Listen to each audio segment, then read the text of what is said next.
Hi everyone, how are you guys doing? I hope you all guys are doing absolutely fit and fine. I, Jayanagar Madam, and welcome back to all of you in my YouTube channel Jayanagar Madam, and you are watching Jayanagar Madam. If you also want to improve your English, then I recommend, first of all, you have to learn all parts of tense. Only then you can improve your English. So without delay, let's get start our topic. And today's our topic is very interesting. So I request you to please, you have to stay in this video till the end. In today's video, I am gonna talk about past indefinite tense. And today is day 5. Okay देखिए आज English speaking course day 5 है. Okay और day 5 में past indefinite tense को cover करेंगे. Okay तो देखिए past tense का आज क्या है, फर्स्ट पार्ट है. ओके तो पास्ट टेंस का फर्स्ट पार्ट में कौन सी टेंस आता है, पास्ट इंडेफिनिट टेंस आता है. ठीक है, पास्ट इंडेफिनिट टेंस को आप सिंपल पास्ट टेंस भी बोल सकते हैं. ठीक है, दोनों का मतलब सेम होता है. आपको जो इजी लगे ठीक है वो आप समझ सकते हैं, बट दोनों को समझना है. ओके तो देखिए सबसे पहले तो हम ये जानेंगे कि पास्ट टेंस किसे कहते हैं. ठीक है तो देखिए पास्ट टेंस मीन्स होता है भूतकाल. ठीक है तो देखिए भूतकाल किसे कहते हैं, यानी कि पास्ट टेंस किसे कहते हैं. ओके तो देखिए बीते हुए समय को पास्ट टेंस कहते हैं. एक बार मैं फिर से रिपीट कर दे रही हूं, बीते हुए समय को भूतकाल कहते हैं, यानी कि पास्ट टेंस कहते हैं. क्लियर? तो चलिए पास्ट टेंस किसे कहते हैं ये क्लियर हो गया. ओके अब जानते हैं पास्ट इंडेफिनिट टेंस किसे कहते हैं. ओके तो देखिए जिस क्रिया से यह ज्ञात हो कि कोई काम भूतकाल में सामान्य रूप से समाप्त हो गया उसे पास्ट इंडेफिनिट टेंस कहते हैं. एक बार मैं फिर से रिपीट कर दे रही हूं, जिस क्रिया से यह ज्ञात हो कि कोई काम भूतकाल में सामान्य रूप से समाप्त हो गया उसे पास्ट इंडेफिनिट टेंस कहते हैं. क्लियर? देखिए आपको इस वीडियो के एंड तक बने रहना है यदि आप अपनी इंग्लिश को इंप्रूव करना चाहते हैं. ओके देखिए अब तो ये क्लियर हो गया कि पास्ट टेंस किसे कहते हैं, पास्ट इंडेफिनिट टेंस किसे कहते हैं, ये तो क्लियर हो गया. अब जानेंगे पास्ट इंडेफिनिट टेंस का पहचान क्या होता है, उसको हम पहचानेंगे कैसे. ठीक है कि ये कौन से टेंस है. ओके तो देखिए इसका पहचान दिया गया है, हर एक टेंस का पहचान दिया गया है. ठीक है तो इसका भी पहचान दिया गया है. तो देखिए हिंदी वाक्यों की क्रियाओं की बनावट धातु प्लस आ ई ए प्लस था थी थे होती है. क्लियर? अथवा हिंदी वाक्यों के अंत में ता था ती थी ते थे रहता है. तो यही पहचान दिया गया है. इन पहचानों को क्या करना है, आपको याद रखना है. ओके फॉर एग्जाम्पल मैं गया था, दोनों का मतलब सेम है. ठीक है तो देखिए इसकी इंग्लिश क्या हो जाएगी, मैं की इंग्लिश क्या होगी, आई और गया वेंट. ओके अब देखिए यहाँ पे वेंट कैसे आया तो हम बारी बारी से समझेंगे. ये तो सिर्फ क्या है, एग्जाम्पल है. ठीक है तो इसका स्ट्रक्चर देखेंगे कैसा होता है. ठीक है ओके तो देखिए सेकेंड एग्जाम्पल लेते हैं. बच्चे स्कूल गए, the children went to school. The children क्या हो गया, सब्जेक्ट हो गया, वेंट क्या हो गया, वर्ब हो गया, एंड टू स्कूल क्या हो गया, ऑब्जेक्ट हो गया. क्लियर? थर्ड एग्जाम्पल उसने एक पत्र लिखा, he wrote a letter. Sita ने मुझको गाली दी थी, सीता अब्यूज्ड मी. देखिए अब ये देखिए आप लोग समझते होंगे कि ये रोट है, कहां से रोट आया. ठीक है वर्ब तो है बट वर्ब की कौन सी फॉर्म है, सेकेंड फॉर्म है. ठीक है तो आगे हम जानेंगे. ठीक है इसका स्ट्रक्चर के बारे में, उसके बाद पता चल जाएगा कि पास्ट इंडेफिनिट टेंस का स्ट्रक्चर कैसा होता है, बनावट कैसा होता है. ठीक है ये तो सिर्फ एग्जांपल था. ठीक है जब उसका स्ट्रक्चर देखेंगे तो पता चल जाएगा, सारा चीज क्लियर हो जाएगा. ठीक है now let's know structure of past indefinite tense.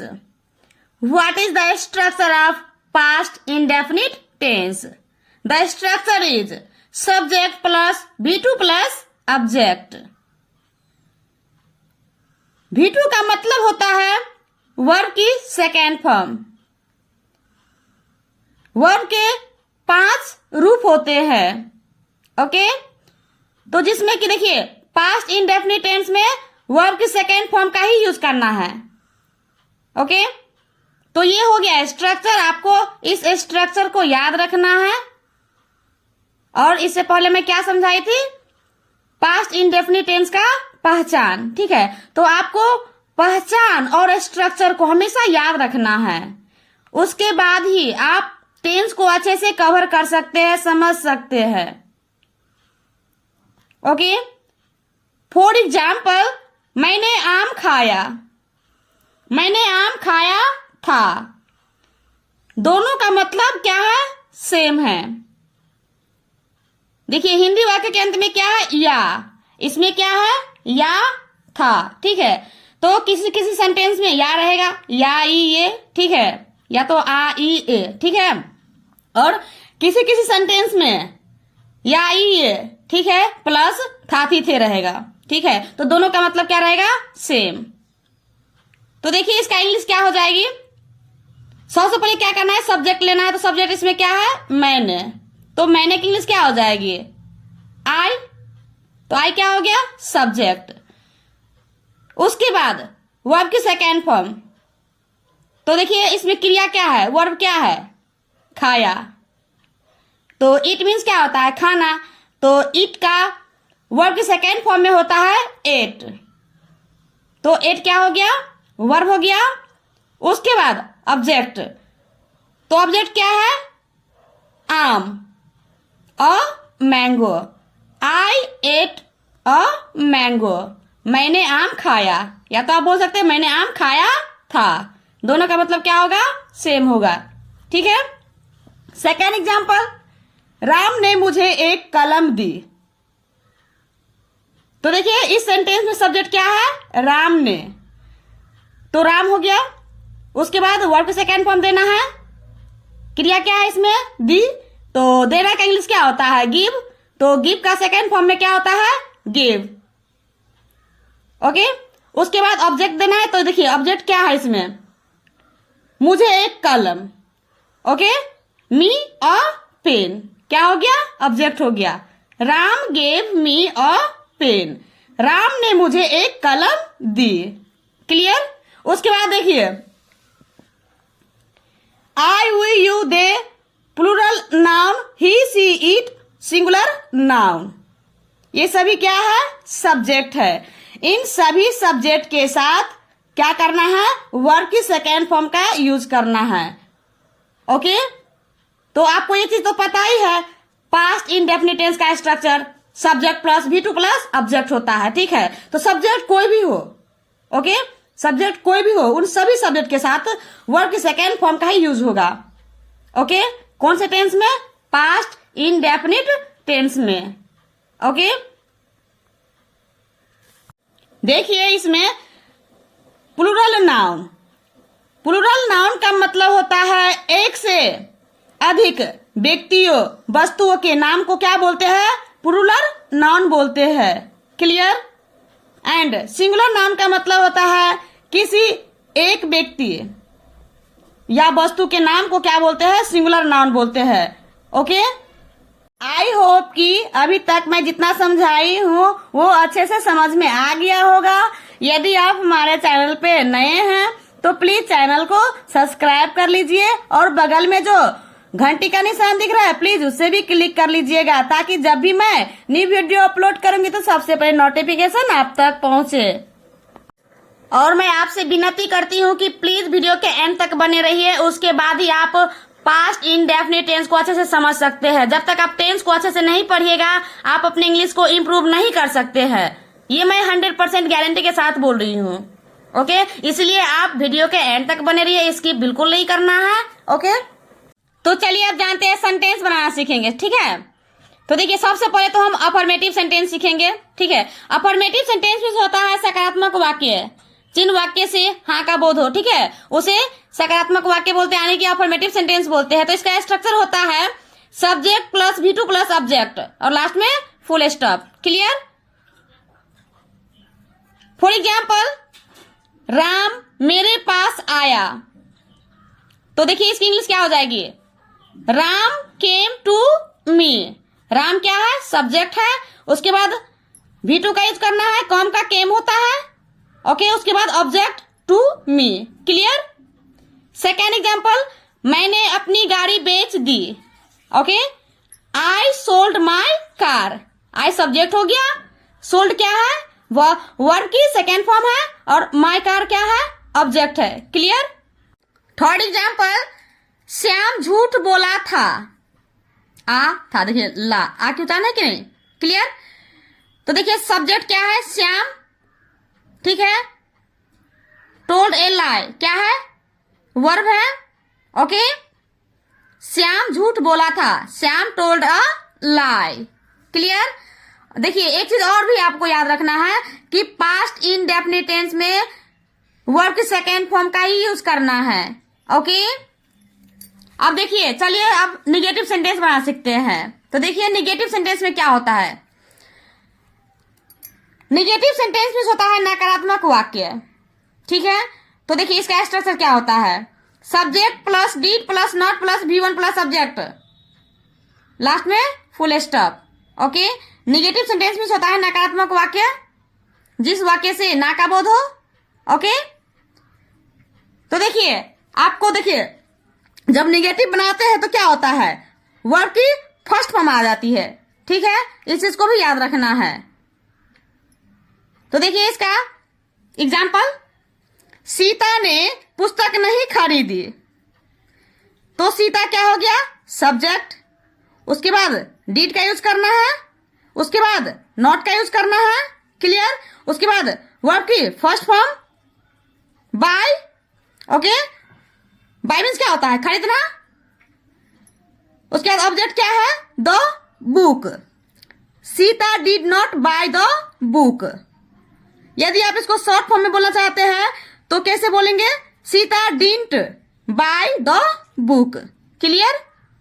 Second example, आपने कोशिश नहीं की, you did not try. Clear? Third example, मैंने झूठ नहीं बोला था, I did not tell a lie. यदि आप इसको शॉर्ट फॉर्म में बोलना चाहते हैं तो कैसे बोलेंगे, I didn't tell a lie. Clear? चलिए अब जानते हैं इंट्रोगेटिव सेंटेंस बनाना, ठीक है। तो देखिए इंट्रोगेटिव सेंटेंस मीन्स क्या होता है, प्रश्नवाचक वाक्य होता है, और इंट्रोगेटिव सेंटेंस की पहचान क्या होता है, क्या से शुरू होती है, ओके। तो देखिए इसका स्ट्रक्चर क्या होता है, did plus subject plus V1 plus subject plus question mark, ठीक है। और देखिए इंट्रोगेटिव सेंटेंस में जब प्रश्न पूछा जाता है तो उसका जवाब हाँ या ना में आता है, ओके। फॉर एग्जाम्पल, क्या श्याम स्कूल गया, तो देखिए इसमें क्या करना है, सब्जेक्ट से पहले डिड को लाना है, ठीक है, ओके, बाद बाकी जो जैसे है वैसे ही रहेगा। क्लियर? तो देखिए इसकी इंग्लिश क्या हो जाएगी, डिड, ओके, उसके बाद सब्जेक्ट लाना है, तो सब्जेक्ट क्या है, श्याम, उसके बाद वर्ब की फर्स्ट फॉर्म, ओके, तो गो, उसके बाद ऑब्जेक्ट क्या है, school, to school, did Shyam go to school, क्या श्याम स्कूल गया। क्लियर? सेकेंड एग्जाम्पल, क्या राम के पिता ने राम को पीटा, तो डिड को शुरू में लाना है, ओके, तो डिड, उसके बाद सब्जेक्ट क्या है, राम के पिता ने, ठीक है, तो राम्स फादर, ओके, उसके बाद वर्ब लाना है, वर्ब की first form beat, beat means क्या होता है, पीटना। क्लियर? उसके बाद ऑब्जेक्ट क्या है, राम को, Ram. Clear? Did Ram's father beat Ram, क्या राम के पिता ने राम को पीटा। क्लियर? उसके बाद थर्ड एग्जाम्पल, क्या तुमने आम खाया था, did you eat a mango. Clear? अब चलते हैं निगेटिव इंट्रोगेटिव सेंटेंस के तरफ। देखिए इसका स्ट्रक्चर कैसा होता है, इसका बनावट कैसा होता है। तो देखिए इसका स्ट्रक्चर, इसमें आपको क्या करना है, सब्जेक्ट के बाद नॉट लगाना है। ओके, जैसे देखिए इसका स्ट्रक्चर कैसा है, did plus subject plus not plus V1 plus subject plus question mark. Clear? आप देखिए डीड के बाद भी नॉट लगा सकते हैं, इस चीज को हमेशा याद रखिएगा, ठीक है। या तो आप सब्जेक्ट के बाद नॉट लगाइए, ठीक है, वो आप पे डिपेंड पड़ता है, आपको जो इजी लगे वो आप कर सकते हैं। क्लियर? फॉर एग्जाम्पल, क्या तुमने मुझे गाली नहीं दी? Did you not abuse me? तो डीड को शुरू में लाना है, उसके बाद सब्जेक्ट, ओके, उसके बाद नॉट, उसके बाद वर्ड की फर्स्ट फॉर्म अब्यूज, उसके बाद ऑब्जेक्ट क्या है, मुझे, मी। क्लियर? आप यहाँ पे अगर यदि आप डीड के बाद नॉट लगाना चाहते हैं तो आप इसको ऐसे बोल सकते हैं, did not you abuse me. यदि आप शॉर्ट फॉर्म में बोलना चाहते हैं तो didn't you abuse me. Clear? Second example देखिए, क्या वे लोग वहां नहीं गए? Did they not go there? Clear? Third example, क्या सीता ने राम को नहीं देखा था? Did Sita not see Ram? क्या सीता ने राम को नहीं देखा था? Did Sita not see Ram? चलिए अब जानते हैं WH निगेटिव क्वेश्चन के बारे में, ठीक है।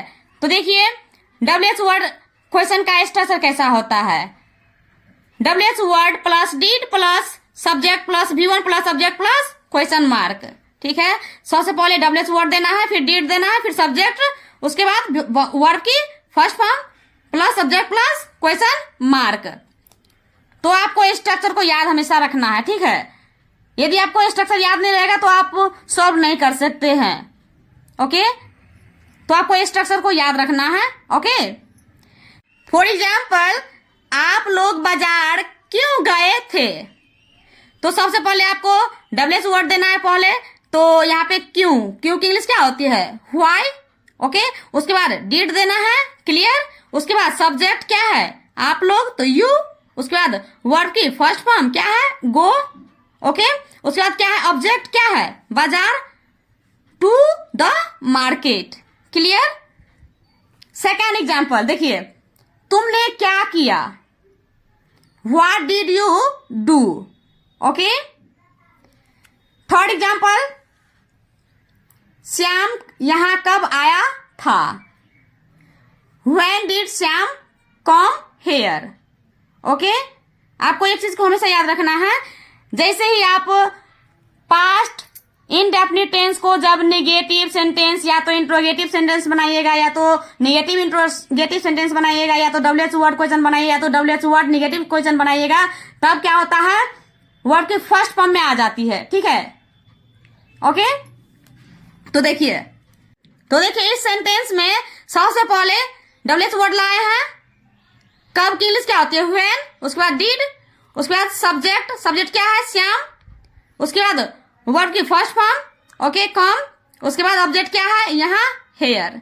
क्लियर? और लास्ट में क्वेश्चन मार्क। अब चलिए जानते हैं WH वर्ड निगेटिव क्वेश्चन के बारे में। क्लियर? तो इसमें आपको क्या करना है, सब्जेक्ट के बाद नॉट लगाना है। क्लियर? बाकी जो जैसे है वैसे ही रहेगा। देखिए स्ट्रक्चर क्या है, WH word plus did plus subject plus not plus V1 plus subject plus question mark. इसमें आप देखिए डीड के बाद भी नॉट लगा सकते हैं, ये चीज मैं पहले भी बताई थी, ठीक है।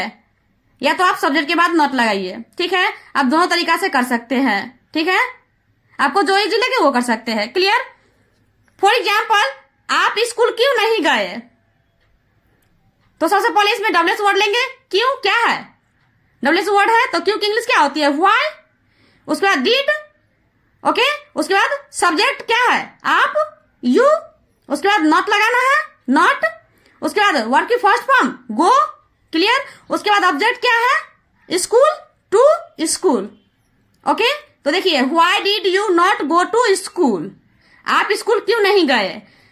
यदि आप इसको डिड के बाद नॉट लगाना चाहते हैं तो आप ऐसे बोलिएगा, देखिए why did not you go to school. यदि शॉर्ट फॉर्म में बोलना चाहते हैं तो कैसे बोलेंगे, why didn't you go to school. Okay? Clear? Second example, मैंने कब तुम्हारी मदद नहीं की थी? When did I not help you? Okay? यहां पे देखिए did के बाद भी आप नोट लगा सकते हैं, ठीक है? ये आप पे डिपेंड पड़ता है, आपको जो इजी लगे वो आप कर सकते हैं. क्लियर? जैसे when did not I help you? Short form में क्या हो जाएगा? when didn't I help you? Clear? Third example, आप बाजार क्यों नहीं गए? Why did you not go to the market? Why did you not go to the market? Clear? Hey guys, how did you like our video? If you like our video, then please like, subscribe and share. Okay? यदि आप हमारे channel पे नए हैं तो please channel को subscribe कर लीजिए और बगल में जो ऑल वाले घंटे का निशान दिख रहा है प्लीज उसे भी क्लिक कर लीजिएगा ताकि जब भी मैं न्यू वीडियो अपलोड करूँ तो सबसे पहले नोटिफिकेशन आप तक पहुंचे. बाय, टेक केयर, मिलते हैं नेक्स्ट वीडियो में.